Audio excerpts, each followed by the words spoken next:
साड़ी बहन छुपाए लेगी। भैया आएगा, फटी साड़ी छुपाए ली, बर्तन साफ कर रही है, साड़ी फटी है छुपाए ली, और भैया के सामने बैठी है और बातें करते करते जब सब बातें है गई तब अंत में कहती है, ए भैया मेरी मैया ठीक है, मेरे पिताजी ठीक है, मेरे माता पिता को दुख मन दियो तो पहनाए पले और मेरे घर कर जाइयो, पर मेरे माँ बाप को कष्ट मन देना। ऐसी होती है सजनों बेटियां, ऐसी होती है सजनों बेटी। रात के 12 बज रहे हो और पिता रात के 12 बजे आवाज लगाए दे, बेटा पानी, तो कभी अंदाज लगाइयो बेटा सजनों मुंह दे ले हो रजाई में, और बिटिया रात के 12 बजे उठेगी और बाप को पानी देगी। ऐसी होती है बेटी।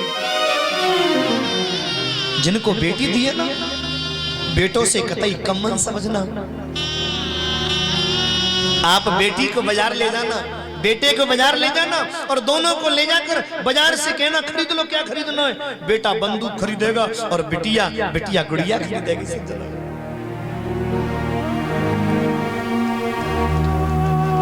और बेटा की जब वो बंदूक है ना, वो दूसरे दिन सजनों टूटी मिलेगी,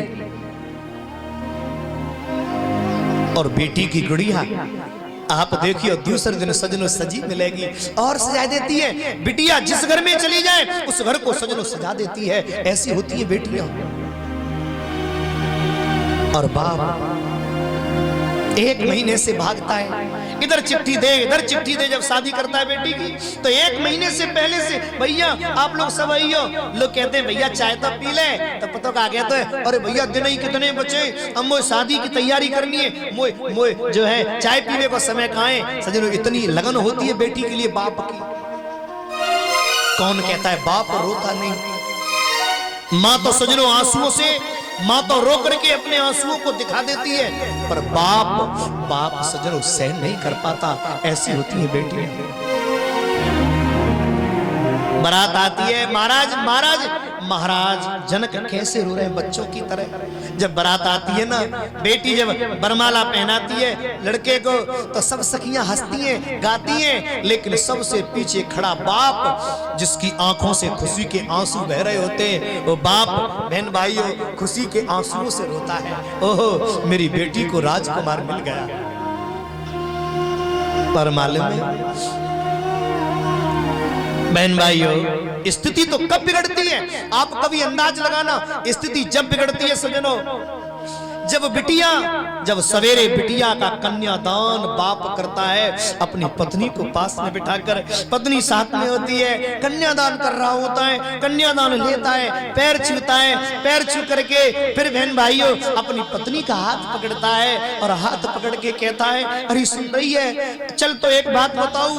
और सजनों अलग खड़ा करके आंखों में आंसू आ जाते हैं और रोए के कहता है, हरि भाग्यवान, आज मैं दुनिया का सबसे नसीब वाला व्यक्ति हो गया, आज मैंने अपनी बिटिया को कन्यादान ले लो, आज मैं पुण्यात्मा है। ऐसा होता है बाप। महाराज जनक सजनों फूट कर रो रहे हैं, और जैसे ही भामर पड़ने का नंबर आता है ना, 3 भामर तक तो सहन कर लेता है। हाँ, तीसरी भामर के बाद जब चौथी पड़ती है, वो बाप सजनों बाप के अंदर से हूक उठती है, उसे लगता है मेरा बेटा, मेरी गुड़िया, मेरे हृदय की चिड़िया पराई है गई। और सजनों वो जगह छोड़कर किसी जगह के किसी दीवार के पीछे छुपकर और जो रोना शुरू करता है। आप कभी देखना, बेटी की विदाई का नंबर आ गया, अब विदाई है ना रही, ताते पहले ही सजनों भैया बाप कोन में बैठा रोए, मैया किसी कोन में बैठी रो रही है, सखियां कम खड़ी रो रही हैं। सजनों बेटी होती है घर की रौनक, घर की चिड़िया। और जब विदाई होती है ना, मामा या भैया जब बहन को लेकर जाता है तो बहन रोती है, माँ अरे माँ सुनना, माँ मेरे भैया, मेरे मामा, मेरे चाचा, मेरे फूफा सब दिखाई पड़ रहे हैं माँ। पर माँ 1 साल से जिस बाप ने पानी तक ढंग से नहीं पिया, जिस बाप ने कपड़े तक ढंग से नहीं पहने, वो बाप मेरे पिता नजर नहीं आ रहे। मैया मेरे पिताजी कहाँ है, बुलाओ ना, सबके पिता आशीर्वाद देते, मेरे पिता क्या आशीर्वाद नहीं देंगे। बूढ़ी माँ कहती है, अरे बुलाओ ना, इसके पिता कहाँ हैं। कहते थे बड़ी धूमधाम से विदा करूंगा और चले गए। सज्जनों, लोग जब ढूंढने जाते ना तो हृदय फट जाता है। किसी दीवार के पीछे वो बूढ़ा बाप एक छोटी सी जगह में से अपनी बेटी को देख रहा है और रो रो करके आंसू की धार बहती है। ऐसा होता है बाप, ऐसी होती है बेटी। जब लोग कहते हैं बाप रे तेरी बेटी जा रही है चलना, तो कहता है मेरे अंदर शक्ति नहीं है। ये सुनो ना, जब मेरी उंगली पकड़ के चलती थी ना और जब ठुमुक ठुमुक चलती थी तो मेरे सारे दिन की थकान खत्म हो जाती थी। आज मेरा बच्चा मुझे छोड़ के जा रहा है। लोग कहते चलना भैया, चल तेरी बेटी बुला रही है। और जैसे ही सज्जनों जैसे ही बाप बेटी के हृदय से आकर लगता है, बेटी बाप के हृदय से, उस समय का नजारा मैं तुम्हें बताऊं सज्जनों। बेटी सिर्फ कान में एक बात बोलती है, हे बाबुल सुनना, बाबुल सुन, ऐसी मेरी क्या गलती थी, भैया को महल दुमेला और मुझे परदेश क्यों दे दिया, बाबुल क्यों बोलना मैं इतनी बुरी थी। तो सज्जनों वो बाप कुछ बोल नहीं पाता। उस बाप की सिर्फ आंखों से आंसू झरते रहते, कुछ नहीं बोल पाता। और उस समय का दृश्य, घराती तो घराती, बारातियों की भी आंख से आंसू चलते। मुझे परदेश दे दो, तो भैया महल मेला का मित्री सेवा नहीं करी, तो बाप कुछ नहीं बोल पाता।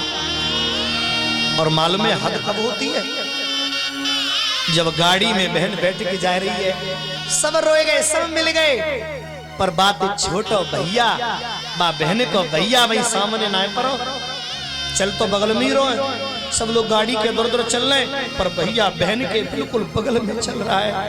एकदम बहन को याद आई, है मेरा भैया कहाँ रहेगा। जैसे ही देखो कि खिड़की के पास में आंसू बह रहे हैं, एकदम सजनो शर्ट पकड़ लेती है और कहती है क्यों रे, अब किसे मारेगा, अब तो मैं चली। तो वो रोकर हाथ पकड़ के फिर रोना शुरू करता है और कहता है सुन, मैं तुझे मारता नहीं था, मैं जब तुझे मारता था ना, तू मैया से शिकायत करती थी बहन, तो मुझे बहुत अच्छा लगता था। मुझे मालूम है मैं तुझे दिन में मार लेता था, रात में तू मैया से शिकायत करती थी। और फिर भी इतना सब कुछ होने के बाद भी जब तक मैं खाना नहीं खा लेता था बहन, तब तक तू भोजन नहीं करती थी। मुझे पता है सजनों, जब भाई रोता है तो कोई ऐसा नहीं है जिसकी आंख से आंसू ना आवे। ऐसी होती है सजनों बिटियां, जिनकी बेटी है, जिनको परमात्मा ने बेटी दी है, उनको बेटों से कम मत समझियो। सबसे मेरा निवेदन है, जे घर की गुड़ियां, जे घर का श्रृंगार है, घर की रौनक है, अरे कितने दिन रहे हैं, थोड़ी सी जिंदगी तुम्हारे घर, बाकी अपने पति के घर जब तक ना रहे तब तक चैन तेरा। महाराज दशरथ ने अपनी बेटी का हाथ पकड़ लिया और हाथ पकड़ के सज्जनों महाराज दशरथ जो रोए हैं, ऐसी हालत है गई महाराज की सज्जनों, राम के हाथों में अपनी बेटी का हाथ सौंप दिया और मैया सीता रो रही हैं और अपनी माँ सुनैना के गले से लगकर बोली, है माँ मैं गुड़िया तेरे आंगन की, मैं गुड़िया तेरे आंगन की, मैं गुड़िया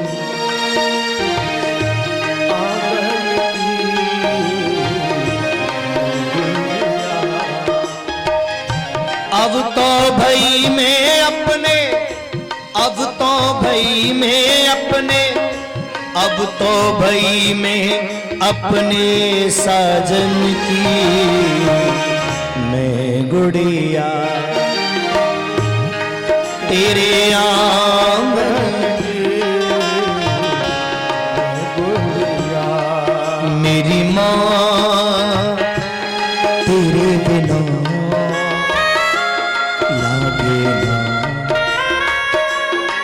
नारे जियरा